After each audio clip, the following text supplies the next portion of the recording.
हर महादेव साथियों, कैसे हैं आप सब। महादेव की कृपा आप पर व आपके परिवारजनों पर सदैव बनी रहे, इसी कामना के साथ एक बार फिर से आप सबका स्वागत है, अभिनंदन है हमारे नए यूट्यूब चैनल में।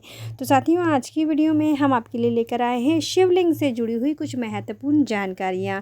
जैसे कि शिवलिंग हमको किस दिशा में रखना चाहिए, घर के मंदिर में यदि हम शिवलिंग रखते हैं तो किस दिशा में रखना ज़्यादा शुभ माना जाता है। और इसी के साथ अब कुछ लोगों का प्रश्न ये भी होगा कि हम घर के मंदिर में शिवलिंग रख भी सकते हैं या नहीं रख सकते हैं, और अगर शिवलिंग रखते हैं तो हमें किस चीज़ के शिवलिंग रखना चाहिए, मतलब लकड़ी के रख सकते हैं, पाषाण के रखना चाहिए या किसी और धातु के रखने चाहिए। तो इससे जुड़ी हुई ऐसी ही सारी जानकारियाँ हम आपको आज की वीडियो में बताने वाले हैं, तो प्लीज़ वीडियो को पूरा देखिएगा। तो आपको शिवलिंग से जुड़ी हुई सभी महत्वपूर्ण जानकारियाँ इस वीडियो में प्राप्त हो जाएंगी। और अगर वीडियो पसंद आए तो वीडियो को लाइक कर लीजिएगा और चैनल को सब्सक्राइब कर लीजिएगा। तो फिर चलिए बिना देरी के शुरू कर देते हैं वीडियो को। तो सबसे पहले मैं आपकी जानकारी के लिए बता दूं कि हम अपने घर के मंदिर में शिवलिंग रख सकते हैं, बस हमको शिवलिंग लाते समय एक बात का ध्यान रखना चाहिए कि हमेशा हमको शिवलिंग अपनी गद्दी से नाप कर फिर खरीदना चाहिए। मतलब शिवलिंग जो भी आप ले रहे हैं उसके बगल में आप जिस तरह से स्क्रीन पर हम दिखा रहे हैं उस तरह से आपको मुट्ठी बांधकर अपना हाथ रख लेना चाहिए, और अंगूठे से ऊपर आपका शिवलिंग का साइज़ ना जाए, ये चीज़ हमको ध्यान रखना चाहिए। बस अब इसी साइज़ का शिवलिंग अपने घर के लिए ले सकते हैं। अब दूसरी बात ये आती है कि शिवलिंग सबसे अच्छे कौन सी चीज़ के होते हैं, तो लकड़ी के ले लीजिए, पाषाण के ले लीजिए, स्फटिक के ले लीजिए, कांच के ले लीजिए, सोने चांदी के ले लीजिए, पीतल के ले लीजिए। मतलब आप शिवलिंग कोई भी ले सकते हैं, किसी भी चीज़ के शिवलिंग आप ले सकते हैं। बस हमको लेते समय ध्यान रखना चाहिए कि शिवलिंग नीचे से पोले नहीं होने चाहिए, उसके ऊपर शेषनाग हो या ना हो इससे कोई फ़र्क नहीं पड़ता।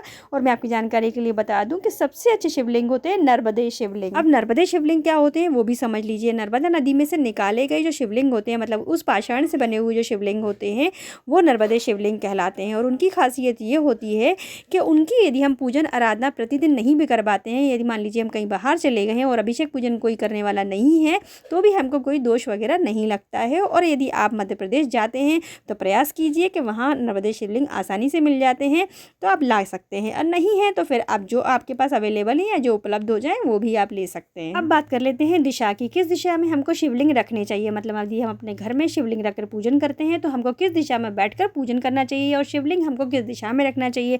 तो मैं आपकी जानकारी के लिए बता दूं, हमारे धर्मशास्त्रों के अनुसार सबसे अच्छी जो दिशा मानी जाती है वो पूर्व और पश्चिम मानी जाती है। जब भी हम पूजन करने बैठते हैं या कोई विशेष कार्य के लिए बैठते हैं या कोई शुभ कार्य करते हैं तो हम चाहते हैं कि हमारा मुख पूर्व और पश्चिम में ही रहे। और अगर हम घर खरीदते हैं या घर बनवाते हैं या मंदिर अपना लगाते हैं तो हमारा प्रयास होता है कि हम पूर्व दिशा की तरफ मुख करके पूजन करें या पूर्व दिशा का घर हमको मिल जाए। लेकिन आपको जानकर बहुत ही हैरानी होगी कि भगवान शिव की सबसे प्रिय जो दिशा है वो उत्तर और दक्षिण है। मतलब दक्षिण दिशा में बैठ करके यदि आप शिव जी की पूजन करते हैं और आपका मुख उत्तर दिशा की तरफ रहता है तो महादेव आपके पूजन पाठ को बहुत जल्दी स्वीकार करते हैं, आपकी पूजन पाठ बहुत जल्दी सार्थक हो जाती है और आपकी मनोकामनाओं को महादेव शीघ्र पूर्ण कर देते हैं। तो इस चीज़ का आपको ध्यान रखना चाहिए। आप अपने घर के मंदिर में पूजन करें या मंदिर में जाकर पूजन करें या फिर पार्थिव शिवलिंग बनाकर पूजन करते हैं तो आप प्रयास करें कि आपका मुख उत्तर दिशा की तरफ रहे और आप दक्षिण दिशा में बैठे। तो ये तो बैठकर पूजन करने वाली बात होगी कि हमको किस दिशा में शिव जी की पूजन करना ज़्यादा शुभ होता है। अगर आपको दिशा नहीं मिलती है, मतलब उत्तर दक्षिण नहीं मिल पाती है, तो पूर्व पश्चिम में भी पूजन कर सकते हैं। लेकिन शिवलिंग हमेशा आपको इस चीज़ का ध्यान रखना चाहिए कि जो जलाधारी होती है वो उत्तर दिशा की तरफ ही रखी जाती है। भले आप किसी भी दिशा में बैठकर पूजन करें लेकिन जलाधारी की तरफ बैठकर हमें पूजन नहीं करना चाहिए। इस चीज़ का हमको ध्यान रखना चाहिए। फिर से समझ लीजिए, जब हम शिव जी पर जल अर्पित करते हैं या जल चढ़ाते हैं तो जहाँ से जल गिरता है उसे जलाधारी कहा जाता है, और जलाधारी हमेशा उत्तर दिशा की तरफ ही रखी जाती है। इस चीज़ का हमको ध्यान रखना चाहिए। जब हम अपने घर के मंदिर में शिवलिंग रखते हैं तो हमेशा जलाधारी का मुख उत्तर दिशा की तरफ रहना चाहिए, मतलब कि जलाधारी उत्तर दिशा की तरफ ही रहेगी और वहाँ बैठ के हमको पूजन कभी भी नहीं करनी चाहिए। आप बाकी तीनों दिशाओं में बैठकर पूजन कर सकते हैं लेकिन जलाधारी की तरफ बैठकर हमको पूजन कभी भी नहीं करना चाहिए।